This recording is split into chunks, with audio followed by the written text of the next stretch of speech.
guys, and welcome or welcome back to my channel. Welcome to today's video. We have something a little different for today's video. We're going to be doing the this or that challenge bookish edition. Bookish edition. So I asked over on my Instagram for you guys to give me any of your random or really specific this or that's. Could literally be anything bookish related. I've chosen some of them and we're going to answer them today. We're going to choose this or that. And there were so many good ones. You guys really came through. So thank you so much to everybody over on my Instagram for helping me out with that. Let's get straight into it. The first one, I actually had this a few times and I feel like it's a go-to bookish one. It's hardback or paperback. And this one, do you know, I can definitely appreciate a good hardback. I really can. And I have some stunning hardback editions, but there is nothing that quite compares to reading a paperback. I just feel like sometimes a hardback can be quite hard to actually hold, and like the experience of reading a hardback just isn't the same as a paperback.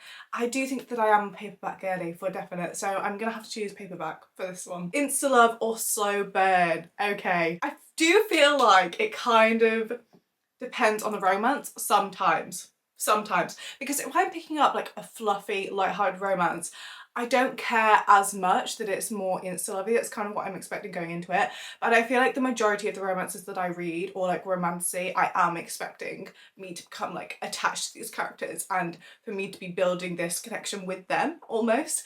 So I think for that reason I'm gonna pick a slow burn. I do love a slow burn, and when a slow burn is done right, where they give us little bits here and there, but overall it's slow burn. There's nothing that quite compares, honestly.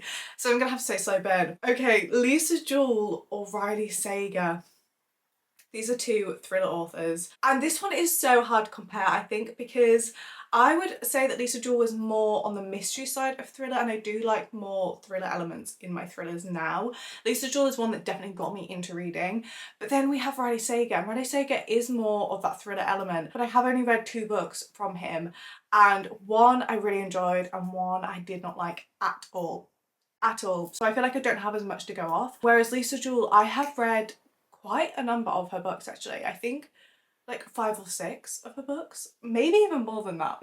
And out of those, there's only been one that I really didn't like, and that was The Family Upstairs, which I know is a lot of people's favourite, but I just didn't go on with that one. But every other Lisa Jewell that I've read, I have enjoyed. It's so hard to compare these two, but I think just based on my history with these two, I have more to go off with Lisa Jewell, so I'm gonna pick Lisa Jewell. I would be so interested to read another Riley Sager. I actually have The House Across the Lake on my TBR, and also With a Vengeance, so I would be really interested to see what I think of those two. Next one, Break the Spine or Dog Ear Pages. You have to choose one. Do you know, I am very much of the mind of a well-worn book is a well-loved book, so I don't mind either one of these. I know, don't come for me, but I don't mind either one. I personally don't dog ear my pages just because I have a lot of nice bookmarks that I tend to use, but I'm also not against it. Whereas Breaking the Spine, I don't purposefully break the spine. I know a lot of people do, you know. I don't tend to do that, but majority of the books that I've read, just purely because I've read them, the spine is broken on them, and I don't mind it. I actually quite like being able to tell on like a bookshelf what books people have read and what they haven't because of the spine. If you're talking purposefully break the spine, I think I'd still choose that one, to be honest. I think I still would, because it just makes it easier to hold. It makes it easier to read. It makes the reading experience more enjoyable for me. So I think I'm gonna choose that one. I think so. A Good Girl's Guide to Murder or The Reappearance of Rachel Price. So these are 2 books by Holly Jackson. They're both YA psychological thrillers. This is really difficult. This is actually really difficult because I feel like A Good Girl's Guide to Murder as a whole series, I would probably choose that. But if we're just comparing the first book to Rachel Price, that's so close. That's actually so close. I think I'm gonna have to choose A Good Girl's Guide to Murder. I just love Pip and Ravi, I really do. And I like the whole concept that she's supposed to be like working on this school project and it turns into something more. I do love the whole premise of Rachel Price though, and I really enjoyed that, and it was a very high rated book for me. So this is really difficult, but I think as a whole series, I'm gonna go with A Good Girl's Guide to Murder. One point of view or multiple? I don't know why I thought this video would be a good idea, considering I am one of the most indecisive people ever. I like both. I do like both. I think it does definitely depend on the type of book. Like if it was a romantasy, I do like to have both points of views. But then I also don't mind just one point of view. I really don't. I don't like multiple points of views when there's so many people. Like I feel like a lot of thrillers that I've read recently, there've been a lot of people at play and I get confused and then it kind of takes me out the book. I think I'm gonna choose multiple points of view just because I love the dual point of view. I really do. In romances, in romantasies, I just really do enjoy that. So I'm gonna say multiple points of views, but I like either. Enemies to lovers or friends to lovers. If it's childhood friends to lovers, this could be bad. This could be bad for me because I won't be able to make up my mind. But if we're talking general friends to lovers, then I'm gonna go with enemies to lovers. I'm gonna go with enemies to lovers. I just absolutely adore enemies that are actually enemies and the dynamic between them, and I'm watching them go from this kind of hate to love dynamic. I just love it, and I love the banter that comes along with enemies to lovers as well, and how they tend to, when it's done well, like bounce off each other. I really enjoy that. Kindle or physical book? I'm gonna have to choose physical. I definitely am a physical book kind of girly. I don't actually personally own a Kindle myself, but I do sometimes borrow my mum's Kindle whenever there's a book that I really want to read that I don't have, and especially for a lot of novellas. I found that I do read a lot of novellas on that Kindle when I borrow it. But I am a physical book kind of girl. I definitely am, and I love having them, I was gonna say on my shelves, they're literally book stacks, but I love having them in my room. I just love a physical book, I really do. So physical. Okay, I had a few that were like the villain or the golden boy or morally grey character or the really sweet guy. I'm gonna have to go for the villain / morally grey. I really am. Look. There's something about them, okay? There's something about them that gets me every time.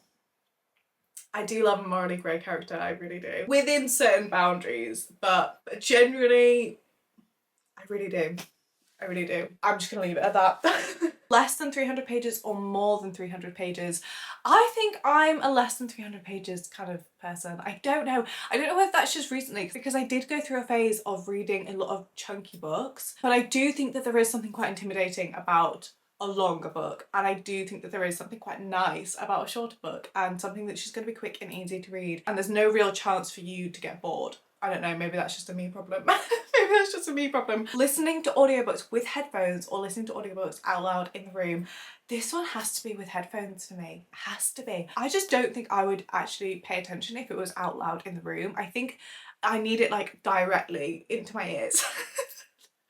I just don't think I'd take any of it in. I don't know. I think it would just fade too much into the background with whatever I was doing. I do tend to struggle sometimes listening to audiobooks because of that, because I just find that I'm swept away with whatever I'm doing at the same time. And I also like to feel like I'm in the book. And I feel like with headphones you can do that a lot easier than out loud in the room. So I'm gonna go with headphones. Prison Healer or Picking Daisies on Sundays?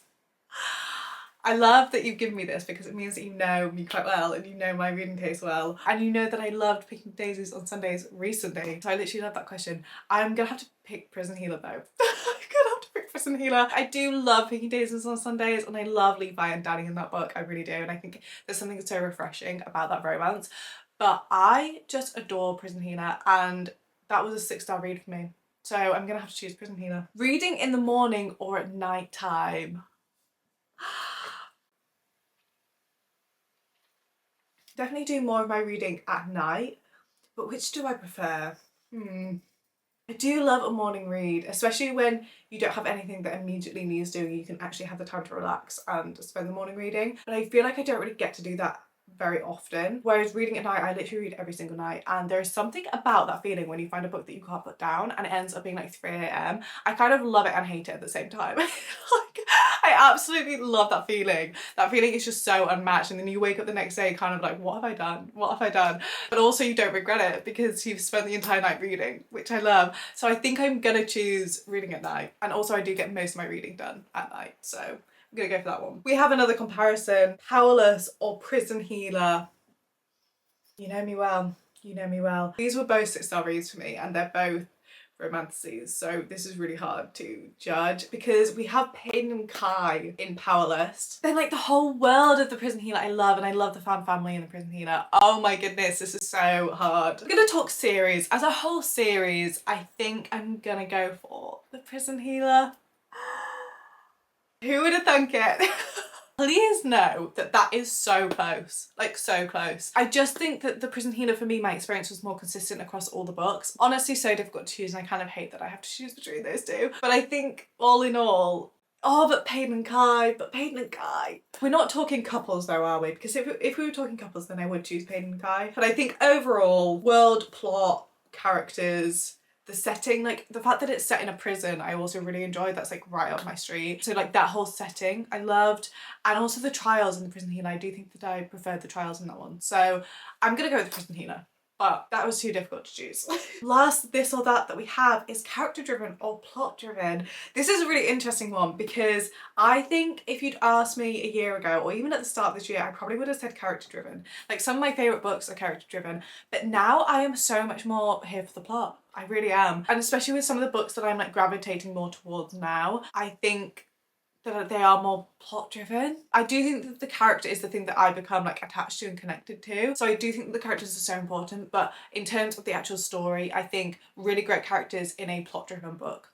That's my ideal. So I'm gonna have to go with plot driven, even though that's actually crazy for me to even say that, because I definitely would have said character driven like a year ago. And that just shows how your reading taste just kind of changes and adapts. Yeah, that's the last this or that we have. Thank you again to everybody over on my Instagram for giving me this or that that's been so helpful, and I love filming videos like this and getting you guys involved, and I really hope that you've enjoyed watching, and I will hopefully see you in the next video. Goodbye!